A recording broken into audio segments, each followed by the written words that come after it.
The snowflake has melted. Snowflake is a stock that gets compared endlessly to Palantir because they're both in the data, cloud, and software as a service or SaaS business space.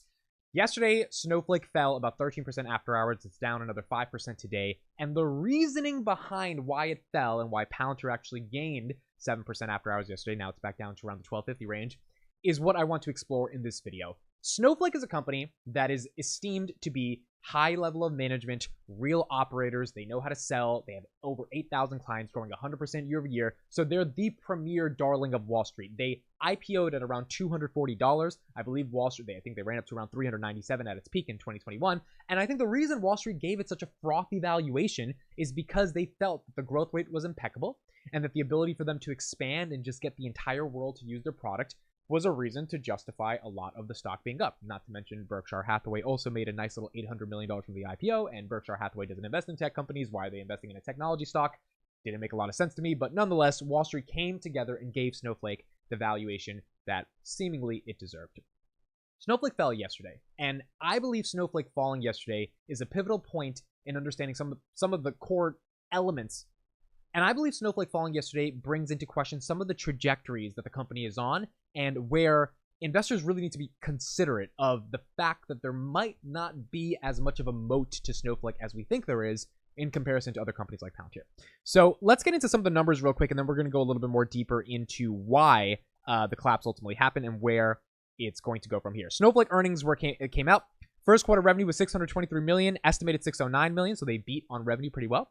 Their second quarter product revenue, they estimated at $620 million to $625 in terms of the revenue they would receive. Wall Street wanted $646 million, so down about $25 million in terms of expectations. What was the worst thing is they saw full year product revenue coming in about $2.6 billion.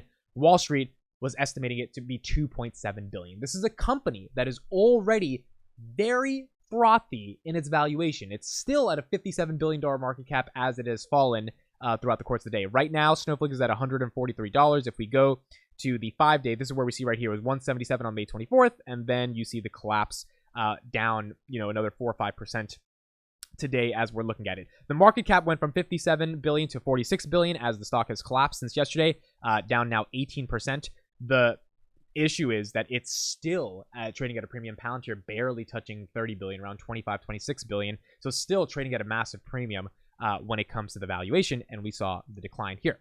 Now, what the really interesting thing is, besides the fact that because they're decreasing their earnings expectations and they already have this big valuation, obviously the stock had to tank, right? You can't be valued this highly with this much growth baked in, which means the numbers should be coming in, and then the stock just doesn't put up those numbers. The company's like, look, we're not going to be able to get there.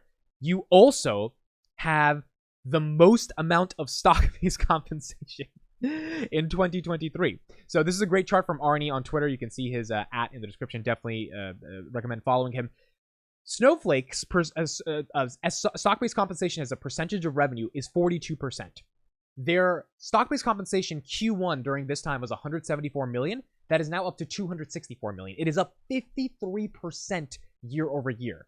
And Palantir has been destroyed in terms of stock-based compensation, and I agreed in 2020 stock-based compensation was like 75% of revenues. It was absolutely insane. But as shareholders, we want to see a decline. And as long as it's declining and stock-based compensation is declining about 27.5% year over year, we can stomach it. We can handle it. You've got Snowflake stock-based compensation increasing. And then you've got some other companies here. ServiceNow at the lowest. Datadog is there. Palantir is there at 22% of revenue, which still isn't amazing, but it's not 42% of revenue.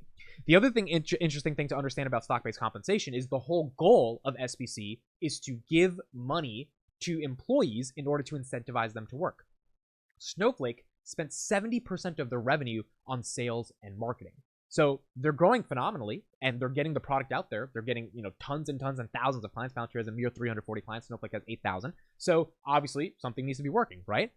Well, you ask yourself a much more deeper question that Alex Karp is about to talk about as we react to one of his clips when he was explicitly referencing Snowflake. Are you building a product that actually matters, that is around for the next 10 years? And Snowflake, well, if 70% of revenue is going to sales and marketing, and your stock-based compensation increased by 53%, who are you giving the stock-based compensation to? Because if you're giving it to salespeople, well, that's not the most exciting way to use stock-based compensation. My argument as a Palantir shareholder has always been, I am fine with Palantir stock-based compensation as long as it's A, reducing, and B, it's going to people that are building things that matter. Because if you're giving stock-based comp to some engineer who just graduated and is super technical and is building some of the most advanced products in the world, then yeah, that person's going to be super motivated. I will deal with that dilution because if I believe you're building a product that has a genuine moat that can actually take over the world one day, then it won't really matter the 2 to 3% dilution I get because my stock price will go up, right? Regardless of the stock-based compensation as that starts to reduce, because the product actually matters. The product can actually scale. The product has a moat that is enduring and it is lasting. That's why Palantir stock-based compensation, as it's been a concern to Wall Street, for true bulls, it's never been the biggest issue. We want to see it go down, but we know you're hiring talent that is doing something valuable. If you're a company like Snowflake that does not have an actual tech moat, that's not really, that at the end of the day, the data lake is not transforming Ukraine's infrastructure. It's not saving them from being invaded by Russia. It's not creating a new healthcare operating system for the entire NHS that has 70 million people on it. And I know Snowflake does some really important things in the world, but you're not doing the stuff that And I know Snowflake is more than just a data lake, but at the end of the day, are they doing stuff that actually matters, that cannot be commoditized? Because if you're not doing that, and you're not meeting expectations from the earnings perspective, and you're increasing stock-based compensation and diluting shareholders, who are you rewarding with stock, and why are you rewarding them with stock if the company is not able to grow because there's not necessarily a technology moat in order for the company to get to its valuation?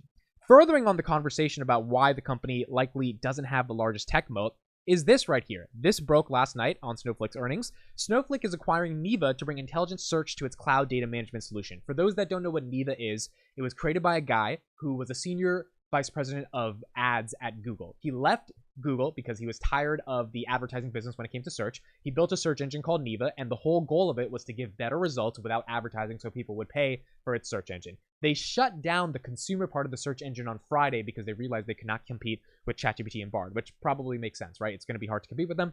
So you shut down the consumer side of the search engine. The enterprise application of the search engine, which I didn't even know existed, that there was some enterprise version to it, and maybe it didn't, maybe they're just acquiring the tech that potentially could enable it, has now been acquired by Snowflake.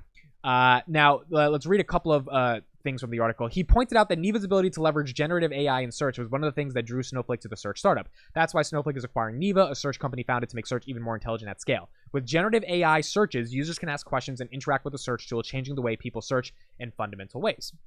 Many of the techniques we have pioneered with small models, size reduction, latency reduction, and inexpensive deployment are the elements that enterprises really want and need today. We are actively exploring how we can apply our search and LLM expertise in these settings, and we will provide updates on the future of our work and our team in the next few weeks.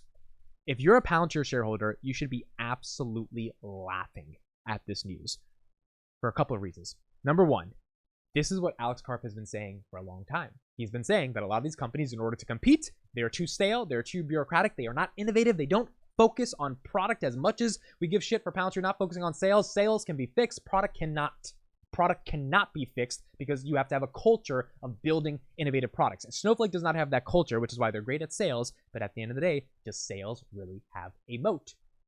They have to acquire companies. And that's why Snowflake, just to even be able to use this buzzword, leverage generative AI in the earnings call, they have to be like, hey, we've just acquired a company that's going to help us leverage generative AI. We have no idea if the company is going to be good. We have no idea if this implementation is going to work. We have no idea if this acquisition is going to make sense. Most mergers and acquisitions end up being a pile of horsecrap because those companies have to adopt a new culture. They have to be implemented. They have to actually find some room in the company for their solutions to work with existing clients. It's not the easiest thing in the world, and it definitely takes time. So here, when they say we are actively exploring how we can apply our search and LLM expertise in these settings for enterprises, imagine basically Palantir's AIP platform that uses LLMs and search to be able to deliver data-driven decision-making for enterprises and commercial customers. That's what Snowflake is now trying to do with Neva. AIP has been in development for the past 2 years. The user interface of ChatGPT revolutionized how people interact with software, which is what allowed Palantir to finally release AIP. The backend has been worked on really for the past 5-10 years. And now they're trying to take the entire market. As Alex Karp has said, this is our moment, this is our opportunity, and we have no pricing strategy. Our pricing strategy is take the whole damn market. The idea that Snowflake is, quote unquote, actively exploring how they can use search and LLM expertise in these settings just goes to the point that they don't know what they're doing with generative AI. And this is not a hit piece on Snowflake. I think it's a phenomenal company. It's great. But the valuation that it has received in comparison to Palantir is just disrespectful for a company that's not doing anything meaningful. for a company that's not changing the world, for a company that's increasing stock-based compensation and spending 70% of their revenue on sales and marketing and just growing the company, but not growing a product that actually matters. One final thing I want to say before I get to this Alex Karp video that's talking about competitors like Snowflake. A lot of people are saying the market punished Snowflake because of the lofty expectations, not because of the product itself. My take on that is that the market punished Snowflake because the product is not living up to the expectations. And the nuance there is that why did Palantir go up after hours? Why did C3 AI go up after hours? Why did Super Microcomputers, SMCI, go up after hours? Because NVIDIA has an AI moat. They proved that they're going to do $4 billion more in revenue than expected, so 60% revenue increase, and investors were like, look, this is the real deal. Generative AI is the thing. Is NVIDIA overvalued or not? Who actually knows?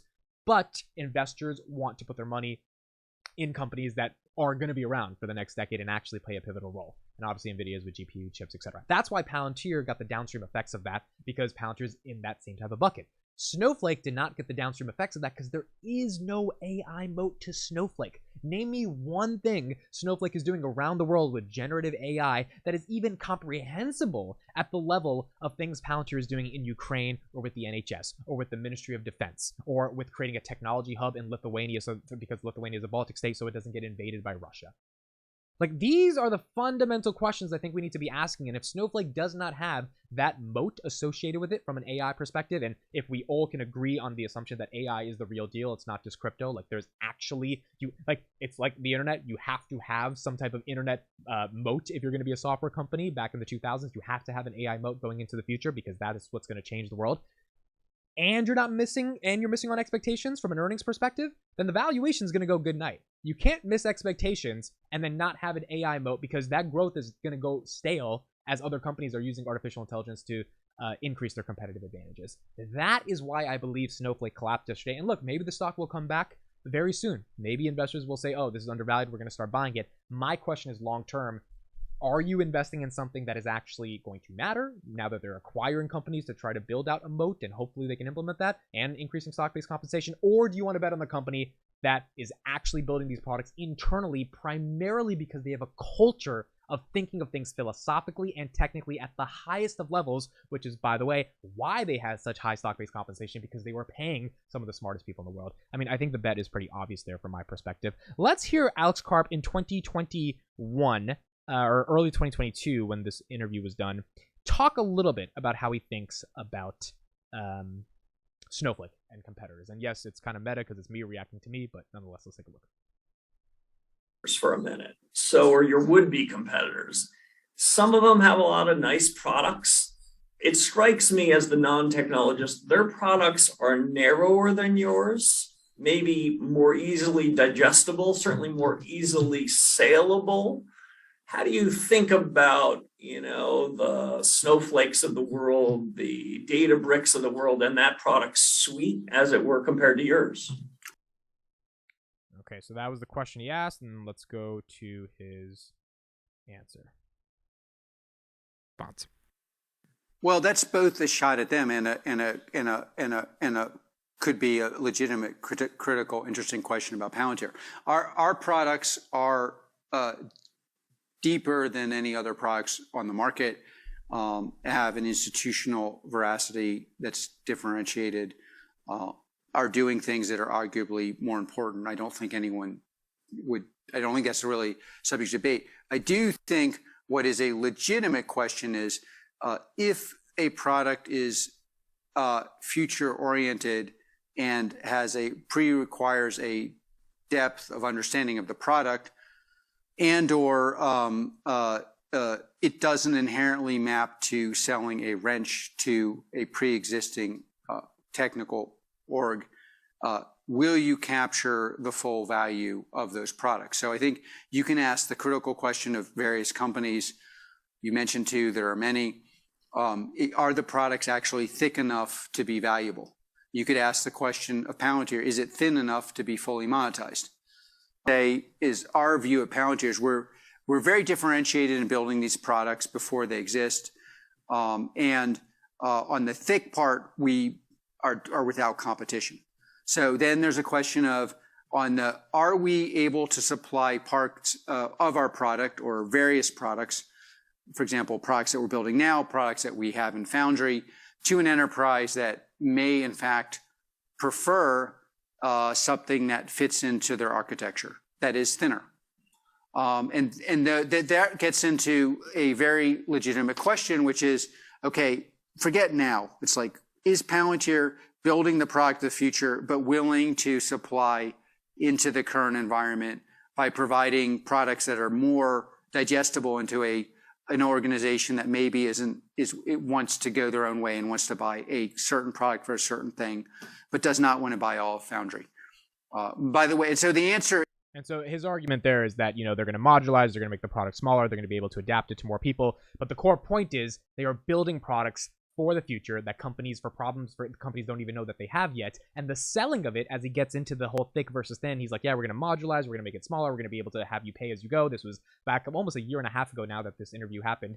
His argument is like, these are such elementary, even when he was talking, I remember watching that interview the first time, he was like, these are such elementary issues, these are such simple concerns. He was talking with such arrogance, but it wasn't arrogance that felt like cocky, it was arrogance that was just like, bro, this is just like, yeah, we'll figure that part out, but like, do you understand what I'm saying right now? We are building shit that matters. We're not just selling you, in his words, a steak dinner for a PowerPoint to get a contract. We're actually doing stuff that matters. And the Ukraine invasion happens a month after this interview, and you get the sort of prophecy fulfilled of why that product does matter, because it's now on the front lines in Ukraine. And so it was very visionary in a sense of what Karp was saying. And if we don't see Snowflake recover and continue to grow and meet expectations and not develop some type of AI-based moat, and it doesn't have to be AI, but it has to be some type of tech moat outside of just like the data lakehouse that they have. If that doesn't happen, then there is going to be a world in which, as Karp said, 5 to 10 companies win and take the entire market. And I don't know if Snowflake's in that market, even if they have thousands of customers and massive growth, because at the end of the day, investors don't care if they've given you a valuation and you're not living up to that valuation and you're not innovating to be able to achieve higher valuations. So those are my thoughts on Snowflake earnings. Let me know what you guys think. Thank you for listening and watching. It was very interesting to see how it impacted Palantir and sort of where the trajectory of both of these companies are going in the future. Please subscribe to dailypalantir.com/subscribe, my free Palantir email newsletter every single day. I will see you in the next one.